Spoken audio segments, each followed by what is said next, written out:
Hi everybody, Mozingo here to share a little bit about one of our recent projects focused on Georgia O'Keeffe. We have the students drawing from observation with their pencils and using beautiful flowers that I've collected over the years from inside the room here. So real fake flowers, that is, we like to call them. All right, so looking at the work of Georgia O'Keeffe, we've talked about she was born in Sun Prairie, Wisconsin. She moved to Chicago for her studying, but then it was in that move from Chicago to New York, there were a lot of, she made that shift to abstraction.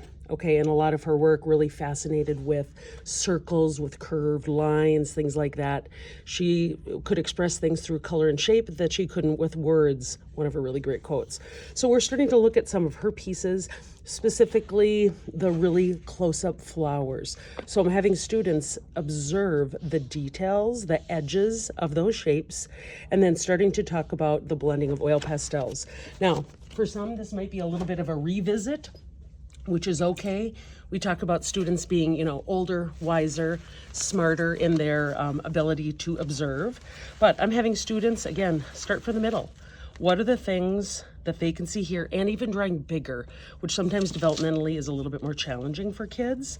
But I'm having them start to draw what they see, not what they think they see, okay? Or like a typical kind of a, you know what I'm talking about, kind of a trite, kind of a flower, clip art, okay? So I'm having students start to look at we're drawing on brown wrapping paper. Honestly, I love this because it's not that stark white. We will have to blend whites in it to make the colors stand out a little bit more, but having students start in the middle and then work their way out. Some students have chosen to have two flowers to divide their space to, which is totally fine. So after we kind of weighted down our paper a little bit, they've drawn first with pencil, then we get to transition to the oil pastels. Now this is my favorite. The smell of oil pastel is always a good thing. So I'm going to start to pull out some of my basic colors that I want to use for this particular flower. So I am going to make mine similar to that poppy. I'm probably going to start to blend in some of those oranges with the reds and some of those bright yellows. Okay, now for some students, I even have them practice on the back if they want to test out different colors as well. Some might want to do, I might have like little shreds of that. Okay, so this is kind of the fun part, finding, okay, what are the colors that I want to add? Now, for students, oftentimes when they start coloring, they start to lose the overall shape of some of these. So a lot of times I have them start to divide. I have them use one color, okay, to start to outline those. They can do the texture later, but by starting to define and outline those areas first, that helps as they start to color them in. So this is one area where students can start. So draw with pencil, then start to do some of your defining of the petals on the outside. Okay, students can choose their color.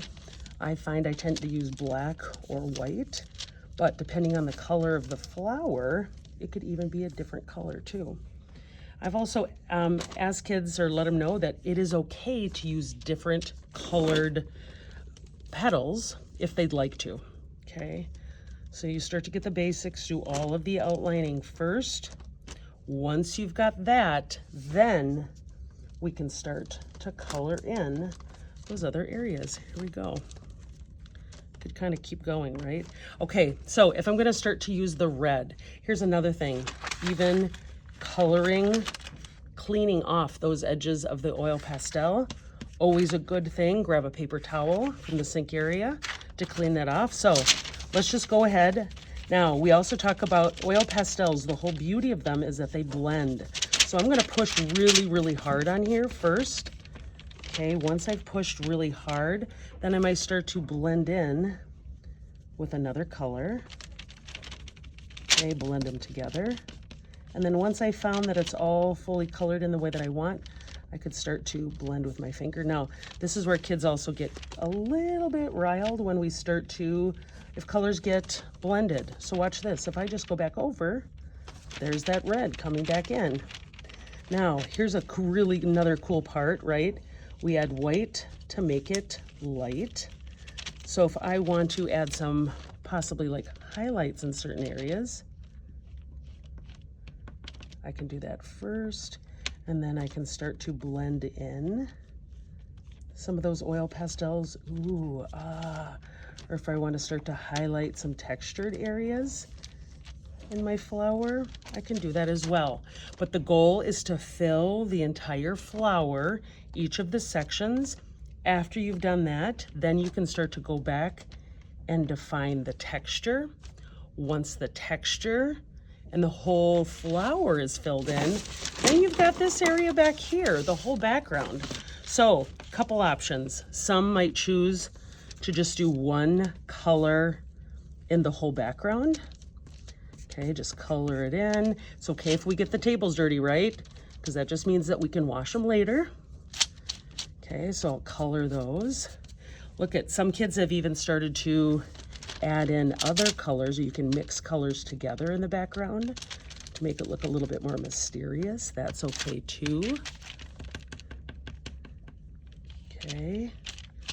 And usually colors that contrast or that are different from one another. So dark against light tends to be a really winning combination. Look at, I'm gonna start to blend those to like a midnight dark blue.